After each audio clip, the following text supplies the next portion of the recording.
పండగలే high power ఉల్లాసం high power ఉత్సాహం high power ఆరోగ్యం హై పవర్ ఆనందం గుంటూరు వారి XXL మరియు హై పవర్ హార్స్ దేశవాళీ మినపగుళ్ళు బంధాలు అనుబంధాలు మరింత దృఢంగా మరింత బలంగా. ఎన్నికల హామీ మేరకు కూటమి ప్రభుత్వం అర్హత ఉన్న ప్రతి ఒక్కరికి ఇళ్ల స్థలాలు మంజూరు చేయాలని సిపిఐ జిల్లా కార్యదర్శి జంగల అజయ్ కుమార్, నగర కార్యదర్శి కోట మాల్యాద్రి డిమాండ్ చేశారు. అలాగే ఇంటి నిర్మాణం నిమిత్తం 5 లక్షలు ఇవ్వాలని చెప్పారు. లేని పక్షంలో ప్రభుత్వ స్థలాలను ఆక్రమించుకుంటామని హెచ్చరించారు. పేదోడి సొంతింటి కల సాకారం చేయాలని కోరుతూ సిపిఐ ఆధ్వర్యంలో సోమవారం గుంటూరు కార్పొరేషన్ కార్యాలయం వద్ద ధర్నా కార్యక్రమం నిర్వహించారు. ఈ మేరకు వారు మీడియాతో మాట్లాడారు.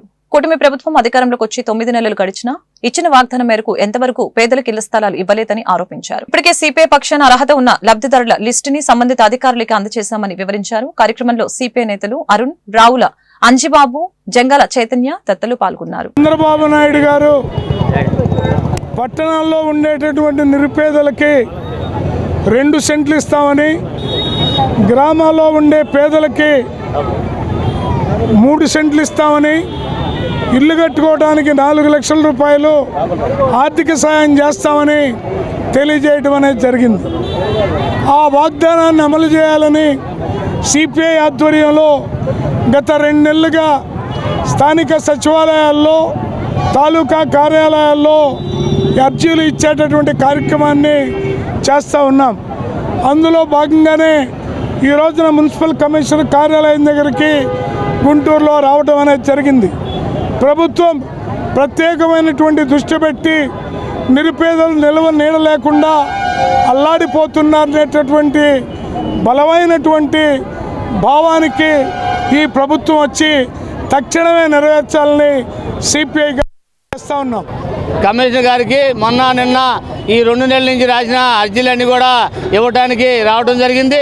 ఇప్పటికే మరి 2 నెలల నుంచి కూడా వివిధ సచివాలయాల్లో, వార్డు సచివాలయాల్లో కూడా అప్లికేషన్లు ఇవ్వడం జరిగింది. మరి గత ప్రభుత్వం మరి సెంటు స్థలంలో మరి 1,80,000 అంటాం. ఆ టైంలోనే మరి సిపిఐగా 2 సెంట్లు ఇవ్వాలని, 5 లక్షలు మరి నిర్మాణానికి ఇవ్వాలని కూడా ఆందోళన నిర్వహించాం. అనంతరం ఎన్నికలు రావటం, ఎన్నికల్లో కూటమి ప్రభుత్వం హామీ మరి 2 సెంట్లు ఇస్తామని, అట్లాగే 4 లక్షలు ఇస్తామని చెప్పి హామీ ఇచ్చారు.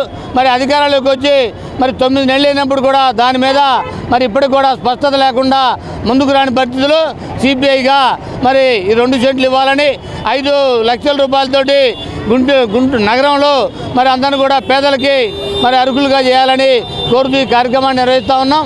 ఇప్పటికైనా ప్రభుత్వం వెంటనే ఇప్పటికే దాకా ఇచ్చిన అన్ని ఏదైతే ఉన్నటువంటి వినతి పత్రాలన్నీ కూడా మమ్మల్ని అర్హులుగా చేయమని ఇవ్వడం జరిగింది. అవన్నీ కూడా అర్హులుగా మరి ఎంక్వైరీ చేయాలని సిపిఐగా కోరుతా ఉన్నాం.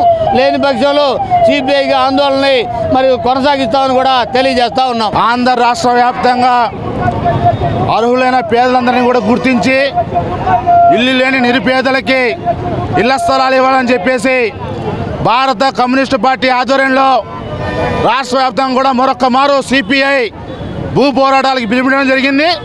దానిలో భాగంగా ఈ రాష్ట్ర వ్యాప్తంగా ఉన్నటువంటి అన్ని గ్రామాల్లో, మండలాల్లో, పట్టణాల్లో అర్హులైన పేదల వద్ద నుంచి అర్జీలు స్వీకరిస్తూ ఉన్నాం, అర్జీలు రాస్తూ ఉన్నాం. స్థానికంగా ఉన్నటువంటి అధికారులకి ఆ అర్జీలు ఇస్తూ ఉన్నాం. మీరు వారిలో ఉన్నటువంటి అర్హులైన పేదల్ని గుర్తించి వాళ్ళకి మీరు ఇచ్చిన హామీ ప్రకారం 2 సెంట్ల భూమి పట్టణాల్లో, 3 సెంట్ల భూమిని గ్రామాల్లో ఇవ్వాలని చెప్పేసి, అదేవిధంగా ఇంటి నిర్మాణానికి మీరు ఏదైతే ఇస్తానారో 4 లక్షల రూపాయలు, దానికి మరొక 1 లక్ష కలుపుకొని 5 లక్షలు ఇవ్వాలని చెప్పి సిపిఐగా డిమాండ్ చేస్తూ ఉన్నాం. మీరు ఇచ్చిన హామీని నెరవేర్చుకొని సత్వరమే, లేని పక్షంలో భారత కమ్యూనిస్టు పార్టీగా మరొక్కసారి పెద్ద ఎత్తున భూ పోరాటానికి సిద్ధమవుతామని చెప్పి తెలియజేస్తాం.